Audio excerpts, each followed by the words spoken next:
लोकसभा निर्वाचन 2024 के अंतर्गत जानकारियों के अगले भाग में हम देखते हैं प्रारूप 17 का यह नियम 49 ठा देखें मतदाताओं का रजिस्टर। यह रजिस्टर यहाँ पर सिर्फ उदाहरण के लिए दिया गया है। रजिस्टर में किस प्रकार से प्रविष्टि की जाएगी, कौन सी टिप रजिस्टर के प्रारंभ में लिखना है और कौन सी टिप रजिस्टर के अंत में लिखी जाएगी, यह हम यहाँ देखेंगे। मतदाताओं की पहचान किस दस्तावेज के आधार पर होती है, कौन से दस्तावेज को लेकर मतदाता मत देने के लिए आता है, उसकी प्रविष्टि हमें किस प्रकार से करना है, निर्वाचक के हस्ताक्षर या अंगूठे का निशान किस प्रकार से लेना है, यहाँ हम देखते हैं। और मुख्य रूप से देखते हैं ईडीसी वोटर की वोट जब डाली जाती है तो यहाँ कौन सी एंट्री की जाएगी। तो यहाँ हम रजिस्टर में ऊपर की जो प्रविष्टियाँ होती हैं वो पूरी कर लेते हैं। निर्वाचन क्षेत्र का नाम, मतदान केंद्र का नाम और क्रमांक वगैरह लिख लेते हैं। निर्वाचक नामावली की भाग संख्या यहाँ पर लिख देते हैं। अब क्रम संख्या रजिस्टर में पहले से हमें लिखी हुई मिलती है कॉलम 1 में। कॉलम 2 में निर्वाचक नामावली में निर्वाचक की क्रम संख्या यहाँ लिखनी होती है। तो जब मतदान अधिकारी क्रमांक 1 निर्वाचक नामावली में से निर्वाचक की क्रम संख्या उच्चारित करता है तो वह हमें सुननी होती है और यहाँ पर दर्ज करनी होती है। और मतदाता सूची की चिन्हित प्रति से भिन्न एक सूची मतदाताओं का नंबर देखने के लिए मतदान अधिकारी 2 के पास भी होती है।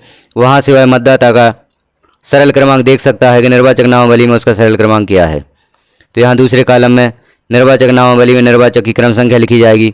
निर्वाचक द्वारा उसके पहचान के प्रमाण में प्रस्तुत दस्तावेज का ब्यौरा यहाँ देना होगा। यदि निर्वाचक एपिक कार्ड लेकर आता है तो उसके लिए ईपी लिखना है सिर्फ, और निर्वाचक का हस्ताक्षर अंगूठे की छाप चौथे कॉलम में ले जानी है और यहाँ पर उसके बारे में कोई विशेष टिप्पणी है तो 5वें कॉलम में लिखी जानी है। अब यहाँ पर हम मुख्य रूप से देखते हैं आधार कार्ड। यदि पहचान के लिए मतदाता आधार कार्ड लेकर आता है तो आधार कार्ड लिखा जाएगा और उसके अंतिम संख्यांक के 5 अंक लिखे जाएंगे। पैन कार्ड लेकर आता है यदि तो दस्तावेज का नाम पैन कार्ड लिखा जाएगा और जो पैन कार्ड का नंबर होता है उसके आखिरी 4 अंक लिखे जाएंगे। अब यदि कोई ईडीसी वोटर आता है तो उसके लिए जो उसका इलेक्शन ड्यूटी सर्टिफिकेट होता है उस पर जो उसका क्रमांक होता है उसे लिखा जाता है और यहाँ पर विधानसभा क्षेत्र और उसके क्रम संख्यांक यहाँ पर लिखा जाना होता है। विधानसभा क्षेत्र भी लिखा जाता है और उसकी मतदाता सूची में जो क्रम संख्यांक होता है, भाग संख्या होती है, वही भी यहाँ पर लिखी जाती है और यहाँ पर विधानसभा क्षेत्र का नाम भी लिखा जाता है, किस विधानसभा क्षेत्र से वह है उसका नाम भी हमें लिखना होता है। उसकी पहचान सामान्य मतदाता जैसी ही एपिक कार्ड या किसी भी पहचान संबंधी दस्तावेज से की जाएगी, उसका नाम भी यहाँ पर लिखा जाएगा। उसके हस्ताक्षर होंगे और टिप्पणियाँ में ईडीसी वोटर लिखा जाएगा। अब अगला वोटर है वह एसबीआई पासबुक लेकर आता है, एसबीआई बैंक की पासबुक लेकर आता है तो यहाँ दस्तावेज में एसबीआई बैंक पासबुक लिखा जाएगा और पासबुक के क्रमांक अंतिम 4 अंक लिखे जाएंगे। इस प्रकार से हमें मतदाता रजिस्टर में एंट्री करना है और यहाँ मतदाता रजिस्टर में शुरू में हमें एक टिप्पणी भी लिखना है कि इस मतदाता रजिस्टर में जो पहला मतदाता आया है उसके पहले यहाँ पर कोई भी प्रविष्टि नहीं थी, यह हमें नोट जरूर लिखना है।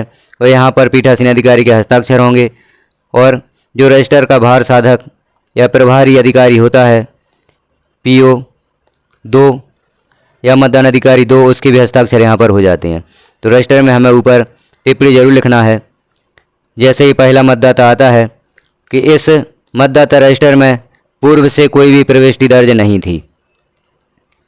और आगे देखते हैं और किस प्रकार से एंट्री की जाएंगी, किस प्रकार से इसमें प्रविष्टि की जानी है। ईडीसी मतदाता के बारे में एक और हम टिप्पणी यहाँ पर देखते हैं कि किस प्रकार से ईडीसी मतदाता की एंट्री की जाएगी। कॉलम नंबर 2 में कौन कौन से क्रमांक यहाँ पर लिखे जाएंगे, यहाँ हम इस नोट में देख रहे हैं कि किस प्रकार से कॉलम 2 में मतदाता की एंट्री की जानी है, उसका कौन सा क्रम संख्यांक यहाँ पर लिखा जाना है। आप यहाँ पर पढ़ सकते हैं यहाँ पर कॉलम 2 में उसके बारे में कौन कौन सी जानकारी दर्ज करना है। और कॉलम 3 में पहचान संबंधी दस्तावेज लिखा जाना है, निर्वाचक के हस्ताक्षर या अंगूठे का निशान लेना है और टिप्पणी में ईडीसी वोटर लिखा जाना है। अब यहाँ हम देख रहे हैं 1424 नंबर पर जो मतदाता आया है वह विकलांग वह किसी साथी की सहायता से मत देने के लिए आता है, अर्थात वह शिथिलांग है या दृष्टिबाधित है। जो भी जैसा ही मतदाता है उसके साथ में साथी आया, उसने साथी की सहायता से मतदान किया है। तो यहाँ पर हमें टिप्पणी में लिखना होगा साथी की सहायता से मतदान। और यहाँ पर अंतिम प्रविष्टि हम देखते हैं, मत देने से इनकार लिखा हुआ है टिप्पणी में, मतलब यह मतदाता आता है, इसकी पहचान हो जाती है, इसे रजिस्टर में दर्ज भी कर लिया जाता है, उसे स्याही लग जाती है। उसके पश्चात वह मतदाता मत देने से इनकार कर देता है, उसे वोट भी जारी हो जाती है कंट्रोल यूनिट से, फिर वह मत देने से इनकार कर देता है। तो ऐसी स्थिति में टिप्पणी में मत देने से इनकार लिखा जाता है और यहाँ पर मतदान अधिकारी अपने हस्ताक्षर कर देते हैं या उसी मतदाता से यहाँ पर हस्ताक्षर लेने होते हैं। अब हम देख लेते हैं मुख्य बात, प्रमाणीकरण। हमें रजिस्टर में नीचे क्या प्रमाणीकरण देना है। प्रमाणित किया जाता है कि इस मतदाता रजिस्टर 17A में अंतिम मतदाता का सरल क्रमांक यहाँ पर दिया गया है, लिखना है, और नीचे मतदान अधिकारी क्रमांक 2 के हस्ताक्षर हो जाएंगे, उनका नाम लिखा जाएगा, और पीठासीन अधिकारी के हस्ताक्षर और नाम लिखा जाएगा, और नीचे मतदान केंद्र की सुवर्णक सील या सुवर्णक चिन्ह वाली रबर स्टाम्प लगा दी जाती है, सील लगा दी जाती है, और रजिस्टर के प्रत्येक पेज पर पीठासीन अधिकारी के हस्ताक्षर और दिनांक हमें लिखना होती है। इस प्रकार से मतदाता रजिस्टर में प्रविष्टि दर्ज करनी होती है। इस प्रकार से मतदाता रजिस्टर हमारा तैयार होता है। तो इसमें जो मुख्य प्रमाणीकरण वाली बात है उसे ज़रूर ध्यान से देखें। रजिस्टर के अंत में कौन सा प्रमाणीकरण देना है और रजिस्टर की शुरुआत में कौन सा प्रमाणीकरण देना है, यहाँ पर यह बताया गया है। जानकारी कैसी लगी आपको कमेंट में ज़रूर बताएं। चैनल पर पहली बार हैं तो चैनल को सब्सक्राइब करें, वीडियो को लाइक करें और शेयर करें ताकि सभी साथियों को यह जानकारी प्राप्त हो सके। वीडियो को पूरा देखने के लिए धन्यवाद। और देखिए पूरा लोकसभा निर्वाचन 2024।